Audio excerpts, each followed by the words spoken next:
Tapi kalau itu yang satu, tempe mana? Betul tidak?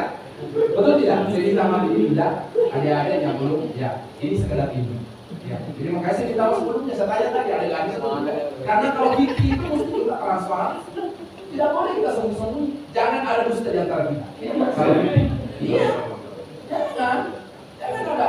Karena kenapa? Kapan ada sesuatu yang kita sembunyikan dalam fikih, maka itu menyebabkan cara ibadah kita tidak benar. Ibadah kita tidak sah. Kenapa? Karena itu.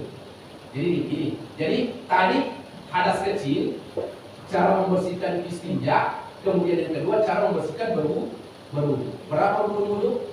Tadi rukun mandi 3 ya. Mengucurkan seluruh anggota badan, kemudian tertib. Tertibnya bagaimana? Ya itu tadi niat, kemudian membasahi mulai dari atas sampai ke bawah. Nah. Terus kalau ada anggota badan ini yang tidak terkena air, maka mandi kita tidak sah. Mandi kita tidak sah. Contoh, makanya hati-hati kalau ibu-ibu ini. Karena yang pertama panjang rambut, rata-rata ibu-ibu panjang rambut. Ya, namun ada juga laki-laki yang panjang rambut. Ya, tapi rambutnya tetap rapi.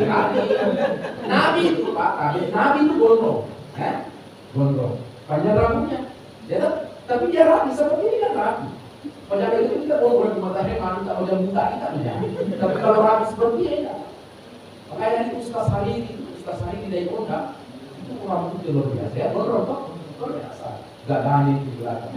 Panjang rambutnya diikat kemudian pakai topi. Dia kata komedi. Ya, hati-hati Bu, hati-hati. Jadi makanya perempuan itu kalau mandi mesti itu terserap semua kepala. Jadi makanya Bu ini rambut usahakan ya, harus tersiram semua, harus tersiram semua. Ya, hati-hati. Ya, jadi kalau ada satu lembar rambut yang tidak terkena air atau tidak terserap dengan air, maka mandi wajib kita tidak sah. Ya, Bu? Dan semua lubang-lubang dalam tubuh itu mesti kena air. Jadi makanya kalau mandi itu usahakan yang berlubang yang bersembunyi mesti kita gosok semua. Kasih masuk. Iya. Kita cuci mana? Kapan ada yang tidak terkena air, maka itu tidak sah. Dan ada banyak kesalahan yang dilakukan oleh saudara kita hari ini mandi wajib. Kenapa? Belum terserap semua badannya dengan air, sudah pakai sampo. Sudah pakai sabun. Ibu, sampo bukan alat bersuci. Memang bersih, tapi tidak bisa digunakan bersuci. Sabun bersih, tapi tidak bisa digunakan sebagai alat bersuci. Kalau sampo sudah bercampur dengan air, maka itu namanya air istamal. Air istamal itu tidak bisa dijadikan sebagai alat bersuci. Hati-hati Bu ya. Dan ini baru kita dengar ilmu ini. Jadi sebaiknya itu Ibu, kalau mau pakai sampo, jangan bikin dulu niat. Basahi saja dulu semua. Kemudian pakai sampo. Setelah dipastikan bahwa sampo itu sudah habis semua, sabun itu semua, baru kita niat. Nawaitul ghusla bi raf'il hadasi akbari fardalillahi ta'ala, kemudian kita kucurkan seluruh. Yang kedua, kalau kita mau pakai sampo, pastikan terserap semua anggota badan, baru kita pakai sampo. Baru kita pakai sabun. Hati-hati. Ya. Apalagi kalau cabai dulu naik, jadi bawah. Dan cumi dari Malaysia. Iya. Pusi dari Malaysia. Iya, warna pusi dari Malaysia. Asal tidak. Tidak sah. Makanya penting sekali. Tadi itu mandi wajib. Yang kedua berwudu. Berapa punya wudu? 6 Pak. Ya. Kalau berwudu simpel karena tidak semua anggota badan ini ya dibasahi. Rukun wudu itu Pak ada 6. Yang pertama niat. Yang kedua apa? Yang kedua apa? Mencuci muka. Jadi mencuci tangan itu bukan rukun wudu, tapi dia sunnah wudu. Berkumur-kumur bukan rukun wudu. Istinsyar, apa istinsyar? Istinsyar ini memasukkan air dari hidung. Kenapa Nabi mensunahkan kita istinsyar pada saat kita berwudu?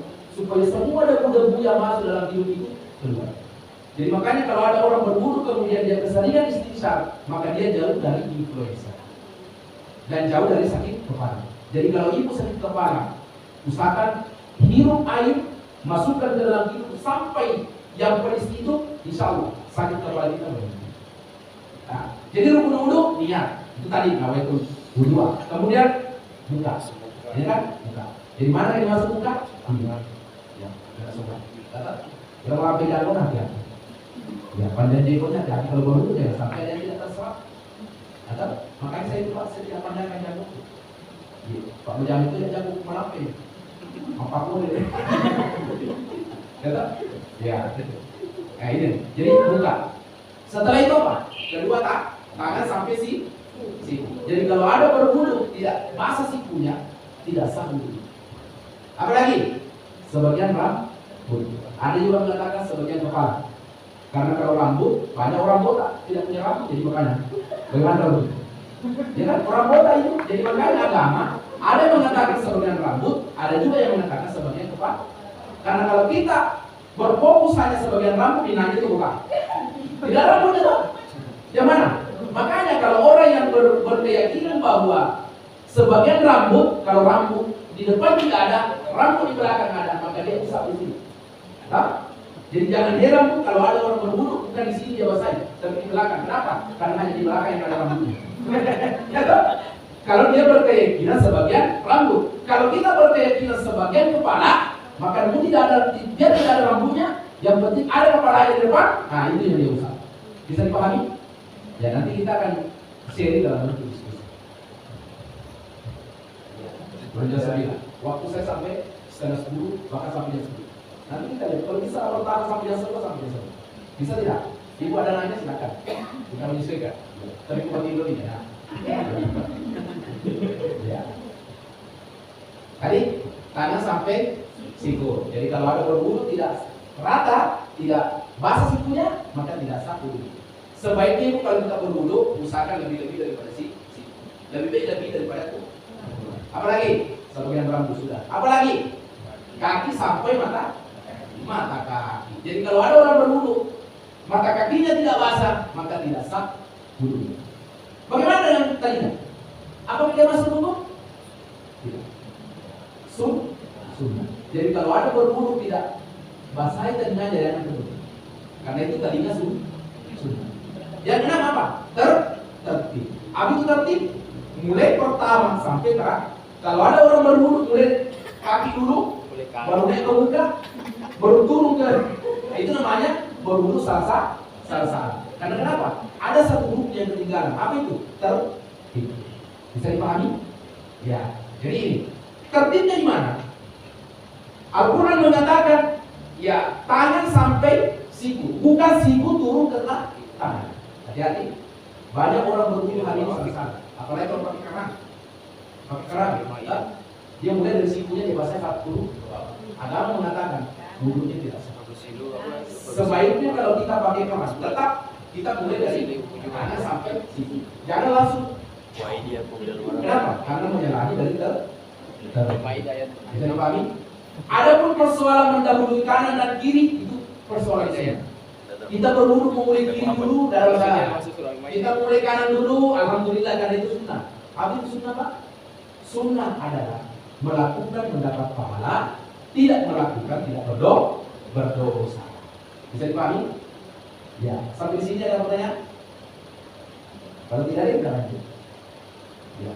Kalau kurang paham, angkat tangannya Pak, kurang paham. Jangan terlalu cepat. Ya, itu tadi ya. Jadi kalau berwudu itu tertib. Ya. Jangan kita bertengkar gara-gara persoalan kanan dan kiri. Ada orang yang bertengkar tempat wudu. Bertengkar tempat wudu. Ada apa? Ini mengatakan salah wudu. Kenapa? Kenapa mulai kiri baru kanan? Tidak sah itu. Kanan dulu baru kiri. Akhirnya mereka berkelahi tempat wudu. Melapor sama imam. Kenapa? Iya kasih salah saya. Kenapa? Ya, salah wudu. Mulai dari kiri dulu baru kanan. Padahal Nabi mengajarkan kanan dulu baru kiri. Hati-hati. Perkara sunnah jangan kita berdoa. Sunnah melakukan berpahala, ditinggalkan tidak berdosa. Tapi sebaiknya kita mulai kanan dulu. Karena Nabi itu segala sesuatu dimulai dengan menggunakan kanan. Melangkah masuk ke rumah kanan, ya kan? Melangkah keluar dari rumah masuk dalam WC kiri, keluar kanan. Kenapa masuk dalam WC kiri? karena tempatnya tidak suci. Banyak iblis dan setan di situ. Allahumma inni a'udzubika minal khubuthi wal khaba'ith. Ya. Itu doa yang kita baca pada saat kita masuk ke dalam WC. Ada 3 tempat harus dimulai dengan tangan kiri, kaki kiri. Yang pertama, masuk di WC. Yang kedua, masuk di rumah orang bencong. Ada di tulis. Ada yang lain? Maksudnya bencong di sini alat kelaminnya tua. Ya kan? Jadi kalau bencong-bencong di luar itu sebenarnya bukan bencong berlain. Ya, hanya gaya wanita. Ya kan? Yang kedua, memasuki tempat maksiat. Jadi kalau kita masuk ke tempat maksiat, awali dengan kaki kiri. Tapi di luar daripada itu, semua tempat-tempat yang baik dimulai dengan kanan. Termasuk tadi itu wudhu ibu, mesti kita disunahkan mulai kanan baru. Ya.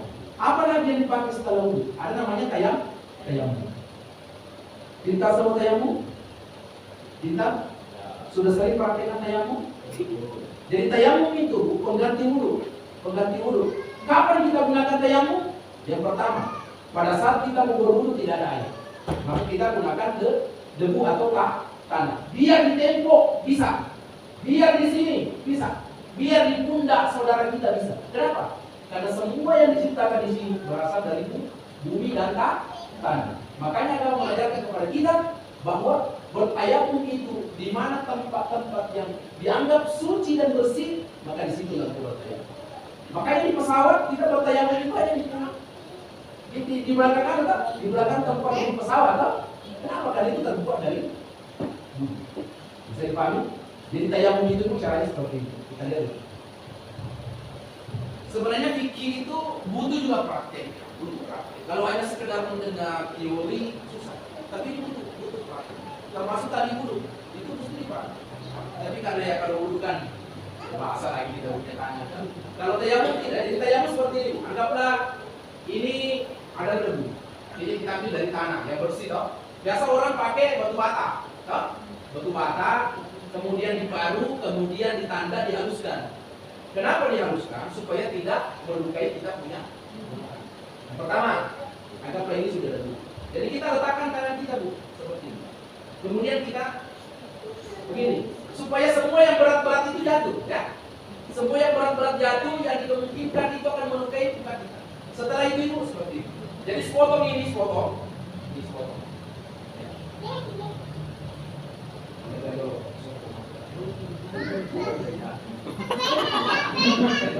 Jadi ini kita sudah tayang. Ini. Biasa. Putar, turun, kemudian angkat ini. Kenapa? Karena ini sudah digunakan. Yang sepotong ini kan sudah digunakan. Yang satu ini kan belum, tak? Jadi setelah pertama putar, angkat ini, kemudian tepuk. Kita ambil lagi. Ini setengah lagi, setengah. Tarik mas, tarik mas. Putar, angkat lagi. Ini kan ada debunya, tak? Jadi ini. Setelah itu balik. Tarik, kemudian putar. Kemudian kepalkan tangan. Apa lagi? Tayamum rumah gini.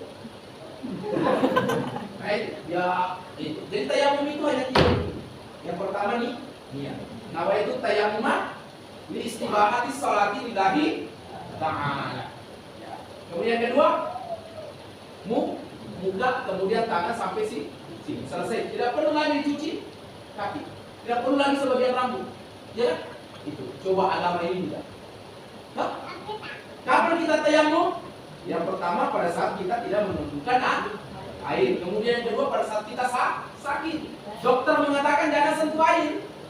Ya, kalau dokter ahli mengatakan jangan sentuh air, maka jangan kita menggunakan tayamum. Jadi makanya dokter itu bisa berfatwa. Jadi kalimatnya dokter, bahasanya dokter itu bisa kita jadikan sebagai payung hukum. Ketika dokter mengeluarkan statement bahwa jangan mandi, jangan berwudu, ya maka boleh kita tidak berwudu demi kesehatan. Karena dokter itu dia melalui dengan pendidikan. pendidikan. Dia melalui dengan sekolah. Jadi ilmunya itu bisa dijadikan sebagai fatwa. Kapan lagi? Pada saat kita musafir tidak menemukan air. Bisa dipahami? Ya. Ya, kita beri 5 menit, kemudian kita berikan kesempatan untuk bertanya. Kalau tidak ada, kita lanjut. Saya kembalikan ke moderator.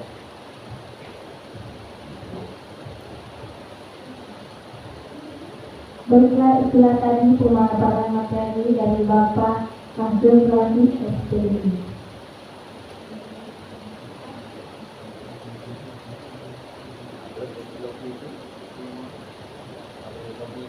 Bapak Ibu semuanya, kita masuk ke sesi kedua, yaitu tanya jawab. Jadi yang ingin bertanya, ada silakan minta tanya. Mungkin Ibu atau Bapak yang ada yang ditanyakan, silakan. Jadi kalau tidak bisa bicara, bisa nulis. Ya, Pak? Jadi tulis, kemudian bawa ke moderator. Nanti kalau sesi ini sudah habis, nanti kita akan kupas pada saat sesi selanjutnya. Ya.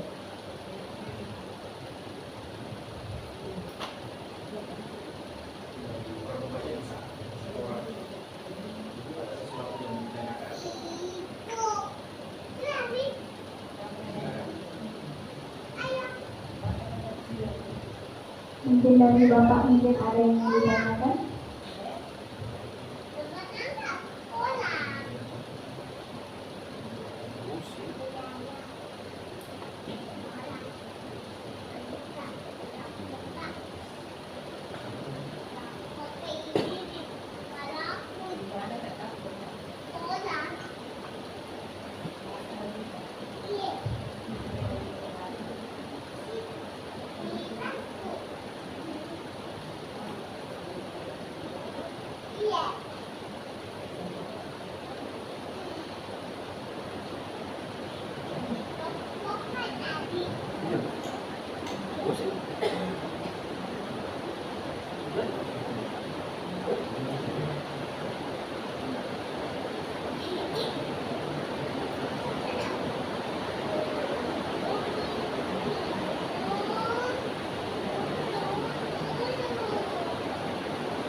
Ya baik, kalau tidak ada yang bertanya, kita lanjutkan ya. Ya, ini masih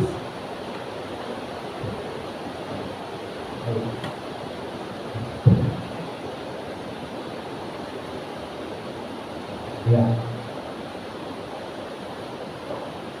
Ini bagaimana pada saat kita haid, pada saat kita menstruasi, lantas kita demam,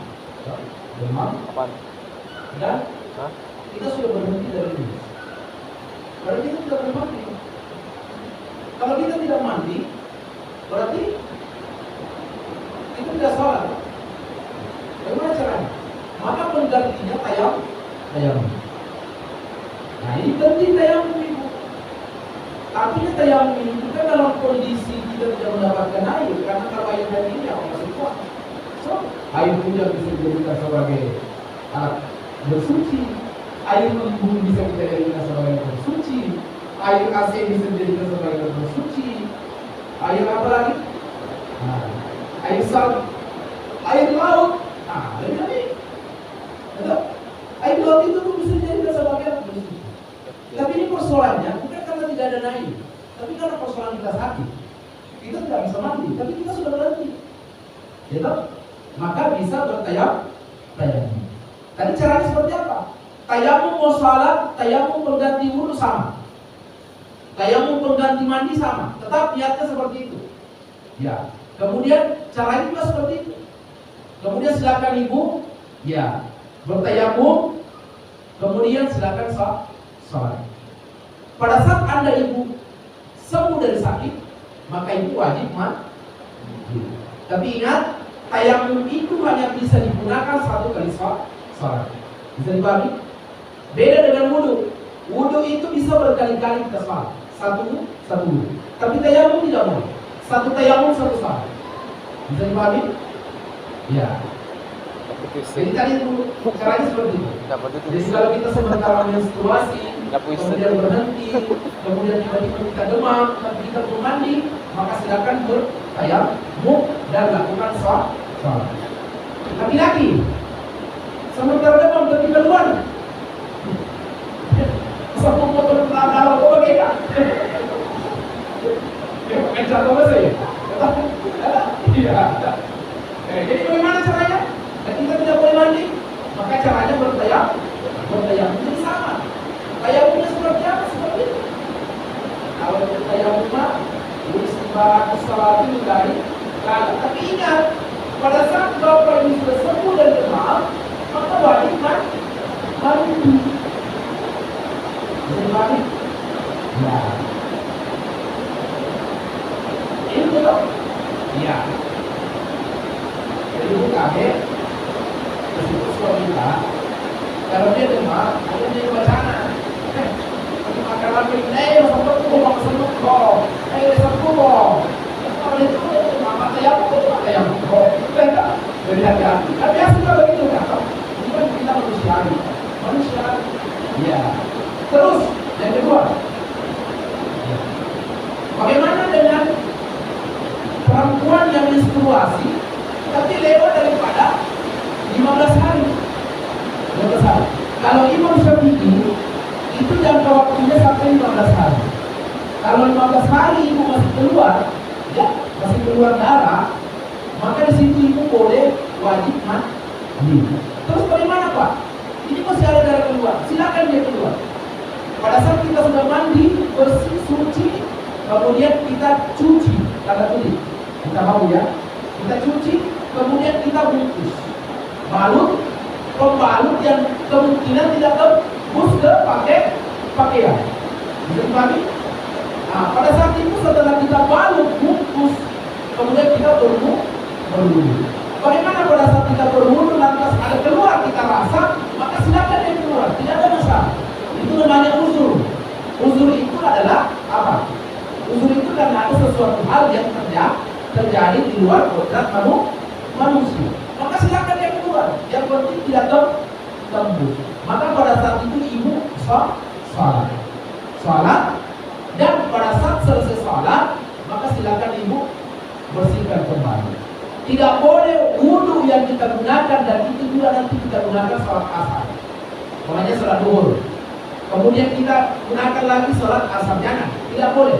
Mesti kita bersihkan kembali, kita cuci kembali, kemudian kita baru kembali, kemudian kita berwudu, kemudian kita sholat.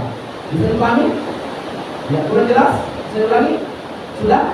Ya, jadi itu tandanya tidak ada alasan sama sekali kita meninggalkan sholat karena hanya faktor seperti itu. Solusinya ada sama itu. Itulah pentingnya kita belajar taharah, tata cara bersuci supaya tidak ada lagi alasan bahwa saya tidak sholat Pak karena saya masih haid. Haidku sudah 20 hari. Jangan, itu berdosa kita. Ada solusinya. Jadi solusi seperti ini tadi. Silakan mandi, kemudian kita bersihkan, kemudian kita bungkus, pastikan bungkusnya jangan tembus kena pakaian karena pakaian yang terkena darah menjadikan najis yang menyebabkan sholat kita tidak sah. Setelah itu ibu biarkan dia keluar sementara kita sholat. Allahu Akbar. Terasa itu keluar tuh, terasa biarkan. Yang penting memungkinkan tidak ada yang Terus bagaimana dengan laki-laki? Khususnya laki-laki yang sudah lanjut usia. Apalagi kalau kena poni lebih tua, sedikit kedua lagi bensin, itu tidak. Sebentar dia sholat ada menit, sebentar dia sholat ada kedua. Solusinya juga ada apa? Silakan Bapak bersihkan, kemudian kukus. Itu kukus juga. Pakai apa? Kukus es. Masih mau cepat. Kenapa? Supaya itu air tidak tembus kena celah. Tidak kena pakaian. Cari pembungkus patah yang kita lihat beda dengan perempuan. Perempuan dari makan. Ya, pokoknya cari saja pembungkus yang memang memungkinkan itu tidak tembus. Mau pakai balon, mau pakai sutra gondong, mau pakai pembungkus es, terserah. Yang penting alat yang digunakan itu tidak memungkinkan tembus. Ya kok benar? Gaya pesion. Tahu bukan kasih. Jadi salah Pak, semuanya ada solusi. Ada solusi. Maka itu pentingnya kita belajar tentang tahara. Ibu, makanya itu kalau mens, haid, jangan potong rambut, jangan potong kuku. Ya. Jadi lagi kalau berhadas besar, jangan potong rambut, jangan potong kuku. Hati-hati Bu ya. Kalau ibu mens, selama mens ada rambut jatuh, sepanjang kita melihat rambut itu, maka ambil. Kemudian kita amankan. Pada saat ibu mandi wajib, maka ikutkan rambut itu. Kenapa? Karena itu nanti akan menjadi saksi begitu. Bisa dipahami? Sekarang ibu-ibu banyak yang keliru. Ketika dia menstruasi pergi potong rambut, pergi potong rambut, pergi capok rambut dan lain sebagainya. Tidak menutup kemungkinan pasti ada yang jatuh. Potong kuku panjang kuku jangan. Tahan dulu. Nanti pada saat kita suci, bersih, lalu kita potong kuku. Bisa dipahami? Pergi. Tuntas? Bisa dipahami Pak? Jadi hati-hati. Jangan. Sementara kita keluar air mani, berhadas besar, kemudian kita cukup jenggot dan sebagainya. Jangan. Kenapa? Karena itu berdosa. Semuanya itu nanti akan menjadi saksi dari itu. Makanya kamu mengambil sini. Ya. Tapi ini tidak masalah. Ya. Makanya sebenarnya kalau persoalan tahara itu, perempuan itu paling remuk sekali ke siapa perempuan. Beda kita laki-laki. Kita laki-laki kan tidak pernah mens, cuma mencret nih. Kalau laki-laki tidak sholat apa rasanya Pak? Biasa Pak, kita ini mens apa? Mencret. Mencret bukan alasan kita tidak sholat. Tapi kalau perempuan dia tidak sholat kan alasannya simpel Pak, kami mens. Selesai. Mens itu justru diharamkan dia sholat. Perempuan ada waktu istirahatnya. Kita lagi-lagi tidak ada waktu istirahatnya. Bisa dipahami Pak? Allah memberikan perempuan itu waktu istirahat.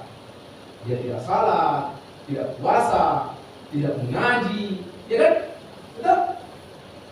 Ini coba enak itu perempuan.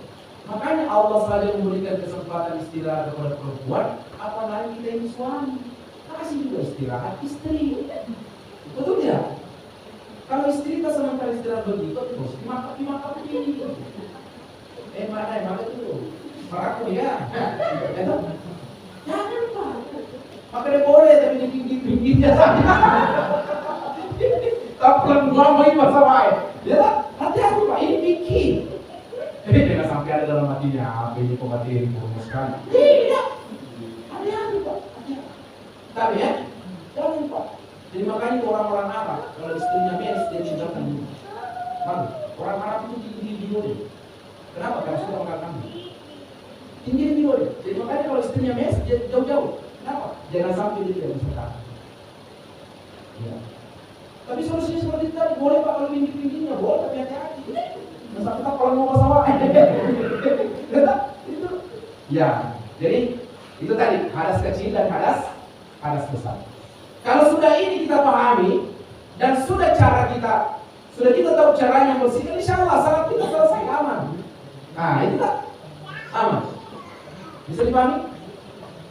Nah, kemudian sebenarnya saya mau ada diskusi supaya jangan monoton. Karena saya kita baca ceramah, gitu. Sebenarnya ada diskusi. Jadi siapa tahu ada fenomena yang kita dapatkan itu, artinya jangan malu, jangan malu. Ada fenomena yang kita dapatkan. Ya. Saya pernah ditanya dari Kalimantan begini. Karena profesi saya Ibu, ya saya juga sering ceramah ya. Dan sampai besok lusa itu pernikahan saya di acara-acara apakah itu Tasya, mau di Israel atau pengantin, ya itulah sama.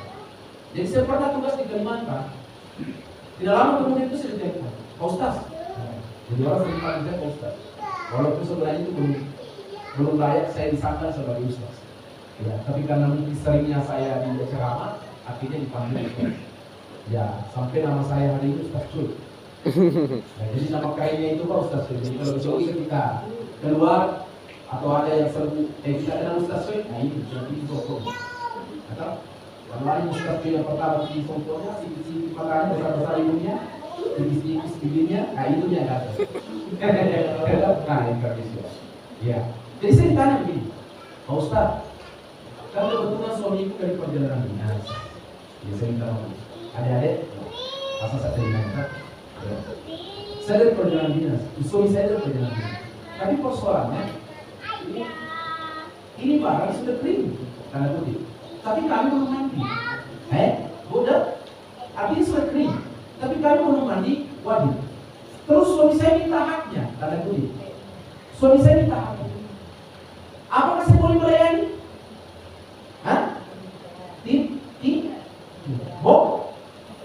Tidak boleh. Apa alasannya? Padahal sudah bersih kan? Ya, belum memang bersih tapi belum suci. Kenapa? Belum mandi Karena wajib. dia belum dibuktikan dengan mandi wajib. Saya bilang, Bu, kasih sabar gitu suami tadi. Pak, sabar menit, saya mandi dulu. Apa susahnya? Kita mandi wajib dulu, kemudian selesai. Tidak ada kenapa, tapi tidak ada paham. Ya, ini hanya sekedar fenomena. Nah, saya mau diskusi kita malam ini yang kaitannya dengan taharah, kita diskusi. Ada fenomena yang kita dapat. Ya. Kira-kira saya tanya dulu, apa kira-kira yang kita lakukan dalam taharah? Nah, tata cara bersuci apa? Berwudu, mandi atau bagaimana? Air yang kita lakukan, air itu suci atau tidak?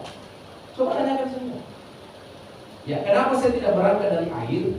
Karena kalau air ini mau kita bahas ini panjang juga. Ada namanya air suci mensucikan, ada air suci tapi tidak bisa mensucikan. Air suci tidak bisa mensucikan contohnya apa? Air kopi, bos. Kopi kan suci kan? Diminum, tapi tidak bisa dijadikan sebagai alat bersuci. Apalagi teh suci diminum.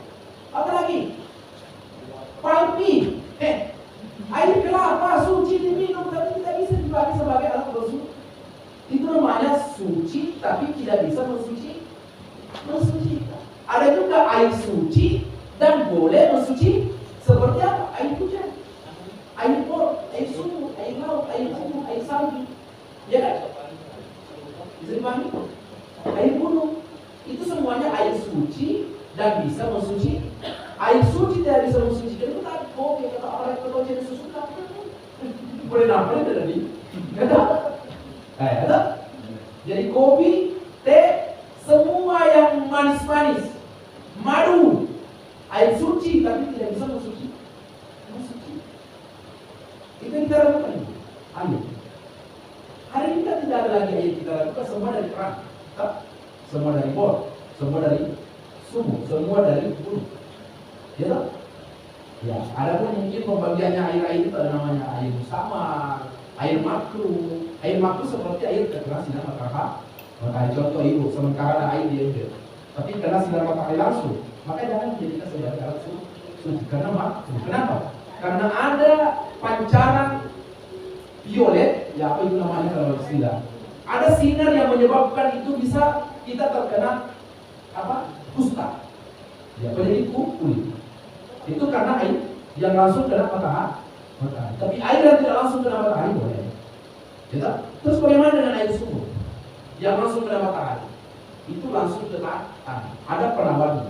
Tapi air yang sudah masuk dalam bak, embernya apakah itu kena sinar matahari langsung, itu bahaya. Makanya air mustamal itu tadi, air bercampur dengan sesuatu yang tidak bisa dijadikan sebagai air bersuci. Dan itu air bercampur dengan sampo, air bercampur dengan sabu, itu tidak boleh dijadikan sebagai alat bersuci karena menyebabkan kesucian kita ini tidak sah. Ya tak? Bisa dipahami? Ada pertanyaan? Ya, tahu. Air dikali, air comberan, dikali, ya air sungai, air mengalir, Pak. Itu air suci dan bisa bersuci. Air yang tergenang itu, Pak, jangan dijadikan sebagai alat bersuci. Sampai kamu jangan pernah tahu lagi, tidak nombok, betul? Air yang mengalir boleh. Ada yang kencing silakan, tapi dia tetap mengalir, maka bisa dijadikan sebagai alat bersuci. Cuma bagaimana dengan keadaan modern hari ini? Semua di kota-kota, air comberan yang dikasih penawar sehingga menjadi bersih kembali. Apa boleh dijadikan sebagai alat bersuci? Boleh. Bisa dipahami? Ya. Kalau di kota itu rata-rata air comberan semua yang diolah karena padatnya penduduk. Artinya stok persediaan air bersih itu sudah mulai berkurang. Akhirnya air comberan kembali itu yang dibuang, dikali dan diolah kembali menjadi air bersih. Maka boleh dijadikan sebagai alat bersih. Apa? Iya itu. Ya. Bisa dipahami? Ya. Air yang terkena najis. Jadi kita mengerti air terkena najis tak? Ya. Apakah itu najis kotoran manusia atau najis kotoran binatang? Ada masalah? Sebenarnya mau diskusi. Tidak sampai apa yang saya sampaikan bukan itu yang kita harapkan. Ya. Itu baru seputaran hadas kecil dan hadas besar. Ya. Jadi ingat Bu, Pak, hadas itu sesuatu yang keluar dari badan. Beda kalau najis sesuatu yang keluar dari badan dan sesuatu yang keluar yang masuk yang dari luar. Kalau hadas itu mutlak dari badan. Kencing dari badan, ya, darah dari badan, haid dari badan, mani dari badan. Air mani itu suci, Pak. Suci. Ingat tuh, air mani suci. Jadi kalau seumpamanya kita kena pakaian masih bisa dipakai sholat. Tidur, kemudian keluar mani, kemudian sarung itu dipakai sholat, maka boleh. Karena Nabi pernah terkena air mani pakaiannya ditegur oleh Aisyah. Ya Rasulullah, sepertinya dari malam itu ada percikan ke baju kita. Nabi katakan tetap baju kita sholat. Berarti itu menandakan bahwa air mani itu suci. Walaupun terkena pakaian itu tetap bisa dipakai untuk sholat. Karena seandainya air mani itu tidak suci maka najis lagi kita sendiri. Betul tidak? Tapi kenapa kalau air mani mesti kita mandi? Itu namanya najis hukmi. Artinya hukumnya memang yang menyebabkan kita harus mandi. Hadas besar. Memang hukumnya seperti itu, kita harus mandi. Ya. Adapun nanti kaitannya yang membatalkan wudu banyak, toh. Ya. Wudu kan batal banyak ya. Batal seperti apa? Seperti apa?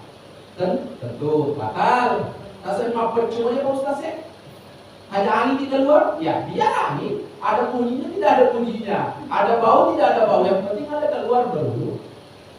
Kencing, menetes, apalagi joli, apa itu harus berwudu. Apalagi bersentuhan kulit perempuan laki-laki bukan mahram.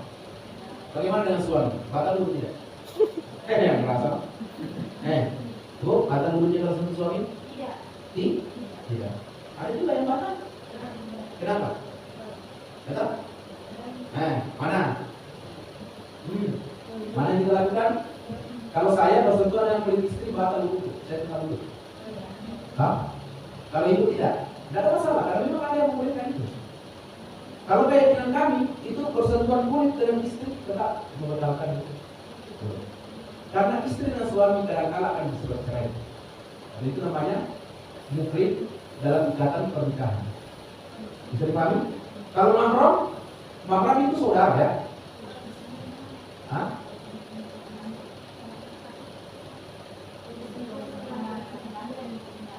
Ya, anak yang belum balik itu tidak batal. Ya, artinya kita bersentuhan dengan anak kecil, laki-laki yang belum balik itu tidak batal. Apa lagi? Iya kan itu belum balik. Anak laki-laki yang belum balik itu tidak batal juga. Makanya itu yang memegang keyakinan bahwa bersentuhan kulit laki-laki, kulit suami dengan kulit istri itu tidak batal dulu, karena memang Nabi itu ketika menikahi Aisyah kan umur 7 tahun. Umur 7 tahun menikahi Aisyah. Jadi dikisahkan dalam riwayat, dijelaskan dalam riwayat, pada saat Aisyah ingin ditinggalkan oleh Rasulullah, itu dicium keningnya dalam keadaan berwudu Rasulullah. Artinya Nabi setelah berwudu, dia cium keningnya Aisyah kemudian ditinggalkan rumah. Nabi tidak berwudu, kenapa? Karena Aisyah pada saat itu berubah. Tapi pada saat Aisyah balik, maka setiap Nabi bersentuhan dengan Aisyah, Nabi tetap berwudu kembali. Maka itu yang kita perlukan tadi. Imam Syafi'i mengatakan bersentuhan kulit perempuan dengan laki-laki yang bukan muhrim, bukan mahram, maka itu batal. Bagaimana bersentuhan kulit lato-lato? Laki-laki yang sudah lores ibunya, apakah batal? Tetap batal. Makanya itu Imam Syafi'i kaget. Itu ada namanya qaulun qadim, ada namanya qaulun jadid. Qaulun jadid itu perkataan baru, qaulun qadim perkataan lama. Perkataan lama itu Imam Syafi'i mengatakan bersentuhan kulit laki-laki yang sudah lanjut usia, maka itu tidak batal dulu. Tapi heran pada saat itu karena Imam Syafi'i pernah menemukan lato-lato dengan ini sementara bercucu bermesra seperti layaknya gadis. Maka Syafi'i mengeluarkan perkataan baru qaulun jadid bahwa bersentuhan kulit laki-laki yang bukan mahram, walaupun umurnya sudah lores ibunya, maka tetap batal. Bisa dipahami? Jadi ibu silakan berkeyakinan bersentuhan kulit dengan suami tidak batal dulu, tidak masalah. Ya, kita berpatokan ke seperti itu. Tapi yang lain bersentuhan kulit dengan suaminya batal tidak masalah. Tidak masalah. Bisa dipahami? Ada pertanyaan? Merasa juga ya pertanyaan. Jadi sana. Ya. Kita orang udah saya ambil lagi. Ya. Yang mau saya tanyakan bagaimana cara kita melakukan pembersihan ketika membuang air kecil. Tata caranya menurut Islam. Ya. Membersihkan, membuang air kecil ya. Tata cara seperti apa? Cuci saja. Ya. Cuci dengan menggunakan tangan kiri, sentuh dengan tangan kiri, jangan sentuh dengan tangan kanan. Bisa dipahami? Ya. Jadi ambil air tangan kanan, kemudian tangan kiri ini oles ujung, bersihkan. Bisa dipahami? Kemudian pastikan semuanya sudah menetes. Jadi makanya jangan heran itu ibu, kalau ada orang masuk dalam toilet, dalam WC kemudian dia selalu begini, mendehet itu memaksakan keluar semua yang mungkin akan menetes. Karena tidak menutup kemungkinan. Setelah kita membersihkan tiba-tiba ada lagi menetes. Nah, menetes toh? Jadi caranya seperti itu kapan? Tidak ada juga mutlak bahwa harus 3 kali, harus 10 kali. Yang penting sudah dianggap bersih, ya sudah dianggap suci, maka silakan. Jadi pahami? Ya. Terus sekarang kita laki-laki simpel. Jadi makanya kenapa laki-laki itu harus disunat? Semua sudah sunat Pak? Semua sudah sunat? Alhamdulillah. Kenapa disunat? Karena membersihkan kotoran. Karena laki-laki tidak sunat, pastikan itu tidak akan bersih. Kenapa? Karena airnya itu akan mengendap di dalam dan akan menggumpal seperti dengan apa? Serbuk-serbuk itu. Itulah yang najis. Jadi makanya Islam itu agama yang suci dan bersih. Setelah kita dewasa, kemudian dipotong ujungnya, tinggal kepalanya yang muncul supaya membersihkan itu dengan mudah. Nyaman atau? Nah, tapi kalau tidak dipotong, mereka sapu butuh. Dia perlu deh. Itu coba agama, itu luar biasa. Iya. Makanya pasti kan kita itu suci.